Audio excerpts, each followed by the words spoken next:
क्या आप जानते हैं भारत का सबसे चौंकाने वाला मर्डर केस अब भी अधूरा है। आरुषि तलवार की हत्या ने पूरे देश को हिलाकर रख दिया। यह एक ऐसा केस है जिसने न केवल हमारी न्यायिक प्रणाली को बल्कि हमारी सोच को भी चुनौती दी है। लेकिन क्या हम कभी सच्चाई तक पहुँचे या बस भटकते रहे? आज हम इस केस के रहस्यों को खोलेंगे और देखेंगे इसमें हमारे लिए क्या सबक छिपा है। लेकिन अंत तक देखना, क्योंकि सच्चाई आपको झकझोर देगी। वो रात जिसने देश को हिला दिया। 15 मई 2008 की शांत रात सुबह होते ही नोएडा में 14 साल की आरुषि तलवार अपने कमरे में मृत पाई गई। सबसे पहले शक घर के नौकर हेमराज पर गया, लेकिन रुकिए, जब सबको लगा कि सच्चाई सामने आ गई, हेमराज का शव घर की छत पर मिला। सीरियसली, एक कौन सी फिल्म चल रही थी? बस खून की कमी थी।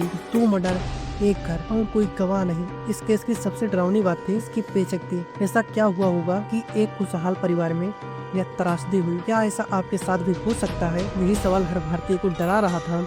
जांच का जाल। जैसे ही जांच शुरू हुई, थ्योरीज उभरने लगी। Jealousy, honour killing. मीडिया ने इस केस को एक तमाशा बना दिया। क्या जानते हैं कि आरुषि की पर्सनल लाइफ को मीडिया ने इस तरह उछाला कि उसकी डिग्निटी भी खतरे में पड़ गई। फिर ट्विस्ट आते गए, एविडेंस, छेड़छाड़, बदलते बयान और पुलिस की नाकामी। लोग पूछने लगे, किस पर भरोसा करें? पुलिस, मीडिया, परिवार? सस्पेंस बढ़ता ही जा रहा था। लेकिन असली बवाल तब मचा जब आरुषि के खुद के माता पिता सस्पेक्ट बन गए। सोचिए, क्या अपने ही बच्चे के पेरेंट्स ऐसा कर सकते हैं? फैसला और अधूरी सवाल।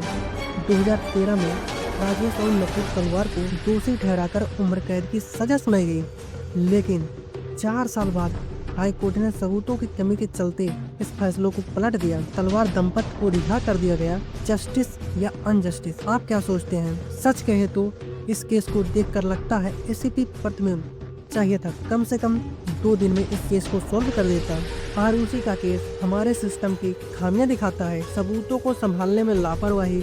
लेकिन सबसे बड़ा सवाल यह है, हम कितनी आसानी से किसी निष्कर्ष पर पहुंच जाते हैं। क्या हमारा फर्ज नहीं कि सच्चाई तक पहुंचने की कोशिश करें? आरुषि का केस शायद हमेशा के लिए एक अनसुलझी पहेली रहेगा, लेकिन यह हमें धैर्य, निष्पक्षता और फर्जन तक को सवाल करने की अहमियत सिखाता है। सोचिए, अगर यह आपकी फैमिली होती तो क्या आप न्याय चाहते?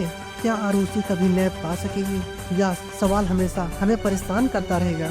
अगर आपको यह वीडियो और प्रूविंग लगा तो नीचे कमेंट में अपनी राय जरूर लिखें और ऐसे ही दिलचस्प और इंसाइटफुल कहानियाँ सुनने के लिए हमारे चैनल को सब्सक्राइब करें।